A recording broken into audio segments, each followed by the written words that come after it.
Ravi de vous retrouver en ce samedi 8 février pour faire un point de marché sur la semaine car il y a eu énormément d'actualités et je souhaitais faire une vidéo pour faire le point, savoir où est-ce qu'on en est. On va parler du S&P 500, on va parler du Nasdaq, on va également parler du Bitcoin et du Gold car tous ces graphiques ont été sujets à des mouvements de prix notamment liés aux différentes annonces, des annonces de Donald Trump mais aussi des annonces économiques. Donc on va revenir sur tous ces points-là. Juste avant d'aller plus loin et de rentrer sur nos graphiques, je voulais attirer votre attention sur le fait que à partir de lundi, j'ai ouvert donc différents coachings collectifs que vous pouvez rejoindre. Vous le voyez avec une tarification extrêmement abordable. L'objectif, c'est de pouvoir vous permettre de découvrir des thématiques qui sont ultra importante pour réussir bien évidemment dans l'analyse technique. On aura notamment lundi l'analyse multi-time frame, comment bien identifier les bonnes unités de temps, comment organiser et structurer un processus clair, logique d'analyse technique afin de prendre des décisions optimisées.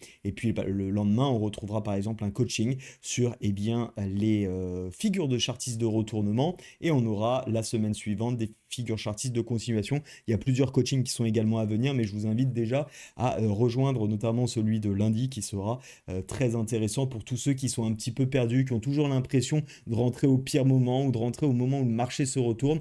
C'est souvent parce qu'il y a un problème dans l'analyse et la structure et pour finalement à peine 50 euros, vous allez avoir la possibilité pour le reste de votre vie de savoir bien structurer votre approche en termes d'analyse technique. Donc n'hésitez pas, vous avez le lien en description si ça vous intéresse. Concernant notre actualité des marchés. Ce qu'il faut noter, c'était cette semaine beaucoup de chiffres autour de l'emploi. Alors j'ai un article sous les yeux, c'est celui tout simplement de Zone Bourse, vous savez que je l'affectionne particulièrement, sur lequel vous pouvez retrouver vraiment toute cette actualité, pardonnez-moi, avec les top and flop au niveau des actions, mais aussi aller un peu plus dans le détail. Ce qu'il faut retenir au point de vue de la macroéconomie, c'était les chiffres de l'emploi. Et finalement, quand on regarde notre graphique, je fais juste un petit parallèle, hop, paf, on voit bien qu'il n'y a pas eu d'un grand mouvement. Si on se met sur la bougie weekly, on voit qu'on a commencé avec un gap suite notamment à la prise de parole de Donald Trump sur les douanes le week-end dernier. Donc ça a un petit peu fait paniquer les marchés. On le voit, on a ouvert avec un gap pour finalement finir un petit peu plus haut, quasiment finir là où on avait clôturé la semaine passée. Donc on voit qu'il y a eu pas mal de volatilité, mais il n'y a pas eu de direction franche. Pourquoi? En partie parce que les chiffres de l'emploi, déjà d'une part, n'ont pas rassuré. Enfin, quand on dit pas rassuré, c'est un petit peu un marché de l'emploi en demi-teinte. Je vous remets sur l'article de suite pour que vous puissiez également observer les chiffres avec moi. En fait, ce qu'on a eu du côté des chiffres de l'emploi, c'est seulement 143 000 emplois créés contre 175 000 attendus, donc ça fait assez peu, mais pour contrebalancer cela, on a un taux de chômage qui baisse. C'est plutôt une bonne chose, car on le sait, quand le chômage est bas, ça veut dire tout simplement que les Américains, notamment dans notre cas ici, travaillent. Qui dit travail dit perçoivent des salaires, qui plus est des salaires qui sont en train de grimper, donc augmente le pouvoir d'achat. C'est plutôt une bonne chose quand on vise effectivement une perspective de croissance, mais attention, je vous rappelle que la Fed est toujours à la recherche d'une baisse et en tout cas d'un contrôle de l'inflation, se rapprocher des 2%. Et forcément, qui dit moins de chômage, ce qui n'est pas forcément une mauvaise chose, mais avec des salaires qui augmentent, risque d'inflation maintenu. Donc, ça n'a pas forcément totalement rassuré les marchés. En plus de ça, on a eu les annonces de Donald Trump sur les droits de douane qui ont amplifié l'incertitude. On va le voir, que ce soit d'ailleurs sur les indices, sur la crypto. La seule qui a pu un petit peu profiter, le seul qui a pu profiter un petit peu de cette incertitude et de ces tensions de manière beaucoup plus globale sur les marchés financiers, c'est le gold. Mais avant cela, regardons un peu où est-ce qu'on en est sur les marchés américains. Finalement, je vous en avais parlé dans une vidéo et on avait eu l'occasion de s'en dire deux mots lors du live du mercredi. D'ailleurs, j'en profite pour rappeler que mercredi qui vient, je ne serai pas en live sur ma chaîne, mais je serai en live sur le Discord de Darwin X 0 que je vous invite à rejoindre si vous voulez suivre mon analyse de marché. J'interviens donc avec Darwin X 0 pour pouvoir offrir à leur communauté un petit point de marché. Donc n'hésitez pas à venir, vous êtes bien évidemment toutes et tous les bienvenus.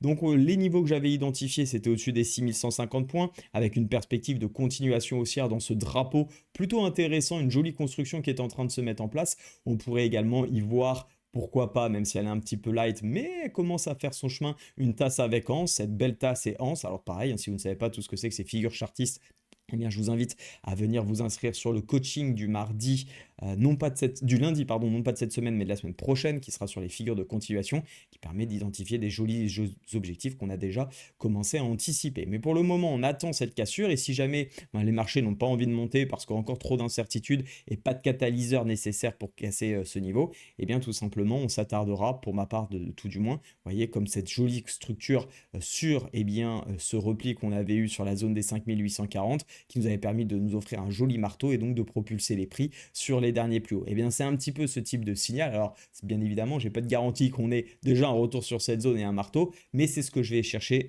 à exploiter dans le cas où j'ai un signal qui correspond à mes zones. Et ça, je m'en appuie. Pourquoi? Tout simplement parce que j'utilise justement ces principes de multi-time frame et ça me permet d'avoir des plans clairs, précis, d'être patient et d'éviter de passer des heures et des heures derrière mes écrans à essayer d'attraper la moindre opportunité. Je préfère avoir des analyses qui sont structurées, notamment pour ceux qui travaillent au quotidien. Forcément, vous n'avez pas toujours le temps d'être derrière vos écrans et c'est pourquoi utiliser le MTF, utiliser l'analyse multi-time frame va vous permettre d'avoir des plans qui sont extrêmement clairs, précis, que vous pourrez prendre dans un bon timing, même si vous êtes occupé la journée, et ce qui vous permettra tout simplement de garantir un certain succès sur les marchés financiers. Donc le S&P 500, le S&P 500, on va attendre soit la cassure par le haut, soit un retest de cette zone. Vous savez à quel point je déteste railler les milieux de range, et on le voit d'ailleurs très bien par le passé, c'est pas les zones qui ont donné les plus belles accélérations ou corrections. Donc on évite de se mettre dans des situations à risque. Concernant le Nasdaq, on est plus ou moins dans la même config avec ce niveau ici qui bloque sur les 22 050 qu'on a quasiment été venu rechercher sur la journée d'hier, mais finalement qu'on voit qu'on est en rejet, on est même venu retester le plus haut de la semaine passée pour finalement rejeter de nouveau. Pas vraiment de nouveauté, on est dans les mêmes contextes, on n'a rien qui a cassé, pareil sur la zone des 22 000 ou un retest sur les 21 000, donc on reste pour l'instant à l'écart. On va parler du gold qui lui ne cesse d'augmenter et de continuer sa tendance haussière, et c'est vraiment un actif hyper intéressant à trader. Nous on avait la volonté la semaine passée, tout simplement de jouer quoi? De jouer la cassure du dernier point haut avec un retest, chose qui s'est magnifiquement passée, et ça on a pu aussi s'en appuyer grâce à l'analyse technique, au multi-time frame encore une fois, puisqu'on ne va pas voir que le multi-time frame, on va voir aussi comment identifier les meilleures zones, et vous allez voir que c'est assez puissant parce que ça nous permet en fait d'avoir des stop loss qui sont relativement courts, parce que c'est pas parce qu'on a une zone, qu'on a un plan que forcément il va fonctionner, bien évidemment, mais des stop loss relativement courts, mais bien placés pour autant, qui vont nous permettre derrière, quand on aura des objectifs, d'avoir des jolis risques-reward. Et ça, c'est quand même ce qu'on recherche, c'est avoir un risque qui est contrôlé pour un maximum de reward, sans être non plus trop gourmand, toujours être dans une certaine maîtrise et mesure, mais c'est extrêmement important de pouvoir savoir identifier quels sont les meilleurs setups pour exploiter au mieux nos configurations. D'ailleurs, regardez ce drapeau qu'on avait identifié également avec les membres et les personnes que j'accompagne le lundi. D'ailleurs, sachez que toutes les personnes qui vont passer dans mes coachings ont la possibilité aussi de venir s'inscrire pour le lundi en live avec moi. Au moment où vous serez sur la page de paiement, il y aura une proposition qui vous sera faite. Donc n'hésitez pas si ça vous dit. Et ce super drapeau, c'est celui sur lequel on s'appuie et on continue de trouver des trades, parce que l'objectif d'une figure de ce chartiste, c'est pas de dire ok, il y a un drapeau, je paye ici, je mets le stop loss dessous et je vais chercher l'objectif. Il y a des manières avancées de pouvoir les exploiter et ça permet de garantir vraiment des super trades. Donc je vous invite à vraiment savoir utiliser les figures chartistes. Ça permet d'avoir des objectifs ultra pertinents, ça fonctionne très bien sur les grosses unités de temps, attention, et notamment pour les traders actions. Alors là vraiment c'est du régal, les figures chartistes sur action, c'est carton plein. Donc, toujours est-il que sur le gold, on continue de pousser. Moi, j'ai deux objectifs à moyen long terme qu'on avait identifiés grâce notamment aux figures chartistes. C'est d'une part les 2950 points qui sera mon premier objectif, sur lequel je tente d'accompagner cette tendance haussière soutenue et ça se passe plutôt pas mal. Et du côté du deuxième objectif, on visera les 3063. Attention bien évidemment aux chiffres un petit peu psychologiques, la barre des 3000 qui se situe ici, et je vais tout de suite l'identifier parce que c'est toujours bon de faire très attention à ces zones qui peuvent tout simplement marquer le pas. La tendance peut être là, mais prise de profit, vous savez comment ça se passe. Généralement, les chiffres ronds et psychologiques marchent très bien. Et le gold, lui, a été soutenu parce que, tout simplement, on a toujours pas mal d'incertitudes économiques. Il faut savoir que les banques centrales ont continué d'acheter massivement de l'or en 2024, pas moins de 1045 tonnes, donc ce qui permet effectivement de soutenir une certaine demande et donc de voir le prix continuer de grimper. Du côté des crypto-monnaies, je vais finir là-dessus, hop, on va s'y mettre. Il est où mon loulou le Bitcoin? Il est Bitcoin. il est là.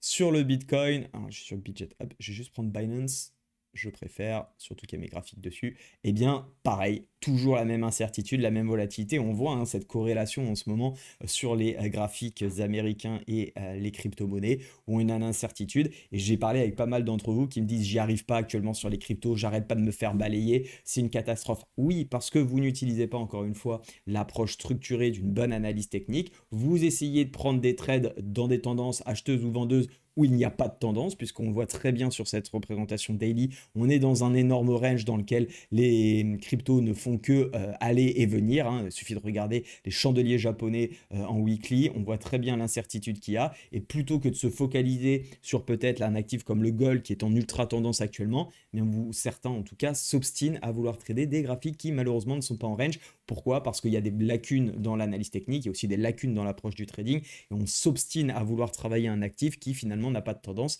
et forcément, peu importe l'actif, plus vous irez sur des actifs qui sont en range, moins vous aurez de chances de réussir. Et si vous n'êtes pas capable de mixer les différentes unités de temps avec un ordre et une méthode précise, eh bien forcément vos résultats s'en ressentent avec très peu de bénéfices réalisés ou alors tout simplement pas mal de pertes. Donc soyez vigilants là-dessus. Actuellement, on est dans le milieu de range. Pour moi, c'est la pire zone et il faudra donc être extrêmement prudent. On peut jeter un œil rapidement. L'Ethereum, lui, a fait une très belle réaction sur zone. Magnifique, c'est la zone, vous voyez, que j'avais identifiée ici. C'était une vraie zone que j'avais envie de payer, alors plutôt pour du moyen long terme.